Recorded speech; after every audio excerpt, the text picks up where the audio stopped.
Hey folks, how's it going? So last we left, we downloaded this template here from the calligrapher website, and actually I downloaded two templates. One that was blank like this that I said we should probably use, and then another one that's like this that has the letter forms in it and the characters.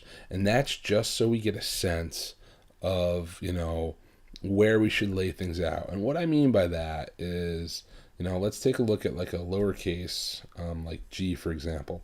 We see that like this right here is going to be our baseline. This is our X height. This is where the D centers fall. Here in the lowercase f, there's the X height again. This is where the A center falls. So this top part right here, the box, doesn't really get used. This bottom part here of the box doesn't really get used, that sort of stuff. So this is just to show you like what's going on, right? But we want to use the blank one, right? But before we get to the blank one, I have these ones for you to download. Now, I can't give you these. You have to actually download them yourself after you make your account. The reason why is you see this thing right here that resembles a QR code. So that is a specialized code for you and your account.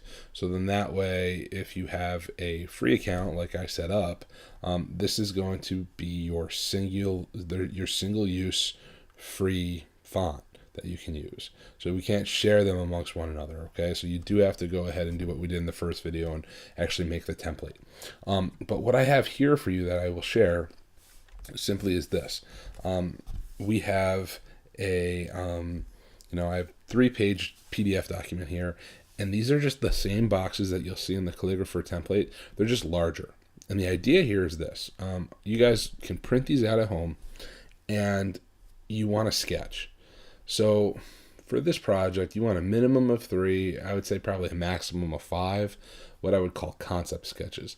And that would be anywhere between, 4 and 6 different character forms. Those could be letters, numbers, symbols, things like that all have a unifying concept that ties them together. And think about like alphanatomy and how you did that, and think also about hand letter type, when you were going ahead and you were creating things, so there was a commonality there, and it's the same concept. So you want to make a handful of unique, different ones, and then you want to take your strongest one, and you want to move forward with that, and you want to make your entire alphabet with it, your uppercase, your lowercase, your numbers, and your symbols. And then you can draw them inside of here. So again, what we have is we have the same exact box, right? Except so the top part here and the bottom part here, we're not going to use this one right here. This is going to be our baseline. This is our X height. Our D centers will go here. Our A centers will go here. Our caps will not pass that line right there. And this will, you should populate this thing completely. A through Z, capitals, A through Z, lowercase, 0 through 9, numbers, and the symbols that we chose, your common English language symbols. And that's going to just help you out, because if you go ahead and take a look at this, let's look at some other students' work here. So these are scans that other folks have gone ahead and done in this project. So as you can see, this is hand letter type, right? And they went ahead, here's a perfect example. The M wasn't working for them, so they scratched it out a couple times. So that just means they're not going to use that as they went, right? And here are some of our uppercase letters, and here are some of our lowercase letters. If it didn't work out for them, they didn't get all crazy about it. They just went.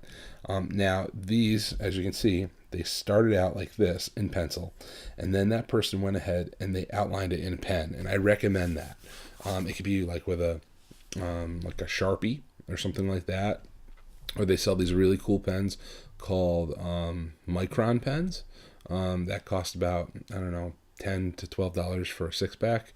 So you could go ahead and get those. You can buy them separate too, but then we could take these, we can bring them into the computer, bring them into the computer, that sounds so crazy, but we can digitize them, and then we can bring them into Illustrator, bring them into Photoshop, and make them really strong. So then that way they're ready to go into the actual softwares. So here's another example of these, right? And these totally have like a certain kind of, feel to them, that there's a consistency there. So again, these definitely started out with pencil, and then they went over them in pen. Okay, and that just helps.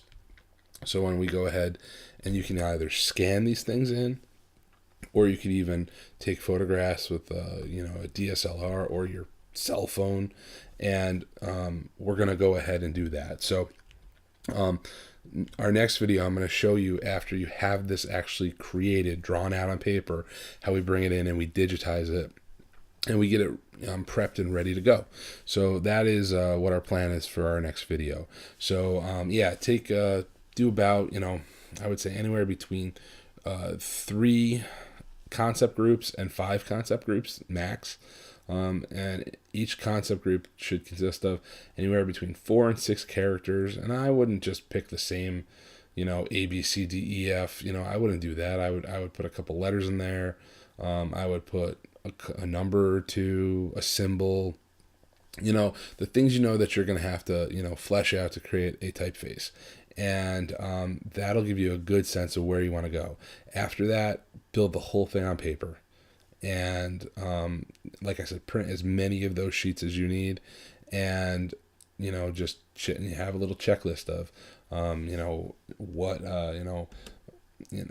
letter forms you've created, and which ones you need to keep going and finish up. And after that, we will go ahead and digitize all these things, and then we'll be one step closer to creating our font. All right, so have fun doing that, and when we come back, we're going to digitize. Thank you.